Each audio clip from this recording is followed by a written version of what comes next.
Something is brewing in Chiefs Kingdom, and if you've been keeping up with the 2025 NFL Draft, you know the fans are excited, and not just because of the picks. There's something deeper, something strategic going on behind the scenes that could reshape how this team defends its title. So sit back, because what you're about to hear could completely change your perspective on what next season could look like. So hit that like button and let me tell you all about it. Let's go! Jeffrey the Dime Base of Bassa. That's right. Chiefs fans have taken to calling the rookie linebacker the crime boss and the dime. The nickname is catchy, but the reasoning behind it is purely professional. Bassa, an all-Big Ten selection known for his coverage skills, offers something Kansas City hasn't consistently had, a linebacker who thrives in coverage. While Nick Bolton remains a key part of the defense, there's no denying that coverage isn't his strong suit. That's where Bassa comes in. The vision, a specialized role, perhaps taking over on third down scenarios or lining up alongside Bolton in sub-packages to neutralize tight ends and backs looking to catch in the backfield.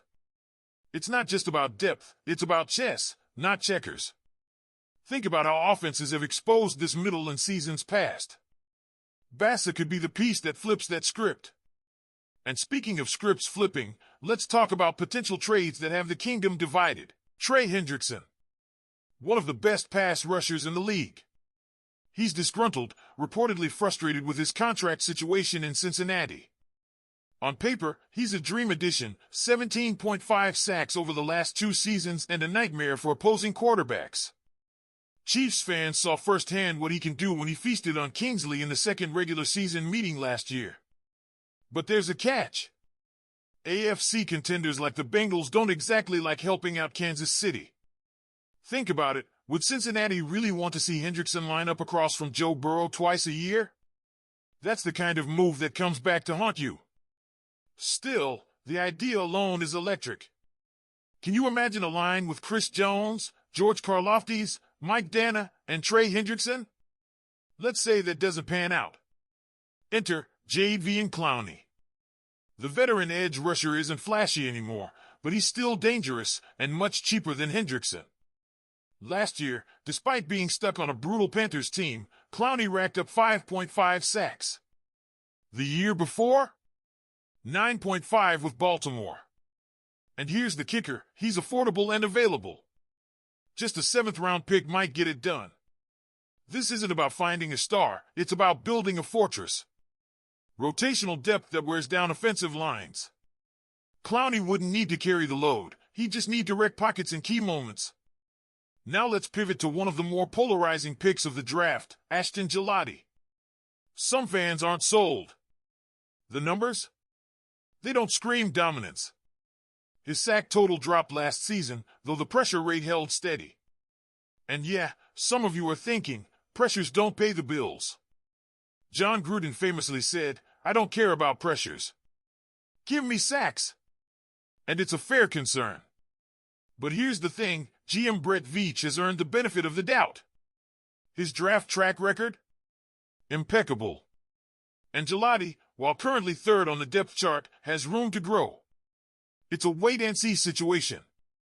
Not every rookie dominates out of the gate, but the staff clearly saw enough upside to take the gamble. Meanwhile, a familiar name came up, Jody Fortson. Some fans are still holding out hope he gets another shot, but let's be honest, it's a long shot at best. The roster has evolved. The talent level is too high.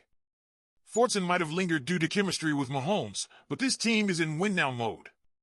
Sentimentality doesn't earn snaps anymore. Speaking of sentiment, let's not forget the running back room. The question came in, should the Chiefs re-sign any of the backs for next year? It's a fair question, especially with Pacheco and Kareem Hunt in the mix. The answer? Not so fast. This isn't the time for long-term deals. Let the season unfold. Let the film speak.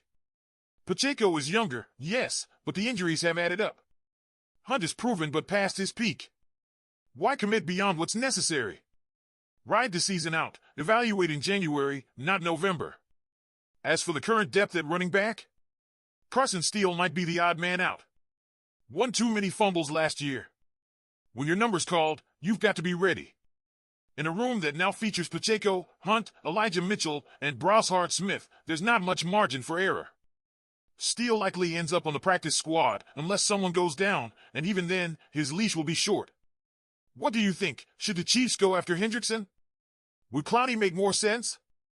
Is Bassa the future at cover linebacker? Let us know in the comments. We've talked about the defense and potential additions, but what about the offense? The energy around the Chiefs' offense is shifting. There's a hunger, not just from the fans, but from the players themselves. With questions surrounding the backfield and Mahomes' trajectory in 2025, all eyes are on who will step up. Let's look at the running back landscape again, but this time, focus on strategy. You've got a hard-nosed runner in Isaiah Pacheco. A tone setter. When he's healthy, the man runs like he's got something to prove on every snap. But the mileage is adding up, and the injuries last season were a warning sign. That's where Kareem Hunt's experience might come into play. He's not the same explosive back from his rookie year in Kansas City, but situationally, goal line, third and short, he can still get it done. Brashard Smith brings a different element. There's burst, shiftiness, and special teams potential. Elijah Mitchell adds versatility and depth. For guys with very different profiles. The challenge now is balance. How do you divide snaps, especially with a quarterback like Mahomes who commands a pass-heavy offense? Andy Reid has shown before he doesn't need a 1,500-yard rusher. What he needs is reliability, ball security, blitz pickup, efficiency. If those boxes aren't checked, you're out. Just ask Carson Steele. Now let's circle back to Mahomes. The question remains, will this be his best statistical year? Maybe not. But that's not even the story anymore. His greatness isn't measured in numbers. It's measured in moments. 2-minute drills. Fourth quarter comebacks. January heroics. And with his core of weapons evolving, new faces at wide receiver, Travis Kelce another year older, the pressure on Mahomes to adapt and elevate continues. But when has he not? The main narrative here isn't about flashy stats, it's about legacy. Mahomes already has 2 MVPs, multiple Super Bowls, and is rewriting how we define an elite quarterback's game. What 2025 represents is the next chapter. Can he assemble a new group of playmakers? Can he win without the same superstar pieces he had early in his career? That's what makes this season compelling. And speaking of compelling, Chiefs Kingdom, this is where you come in. You've heard the speculation. You've seen the picks. You know what's at stake. So tell us, would you trade for Clowney? Was Bassa the bargain of the draft?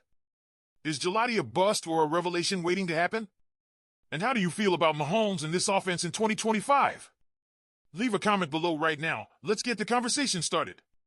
Now like, subscribe, and turn on notifications so you don't miss a thing inside the kingdom. See you next time. Go Chiefs!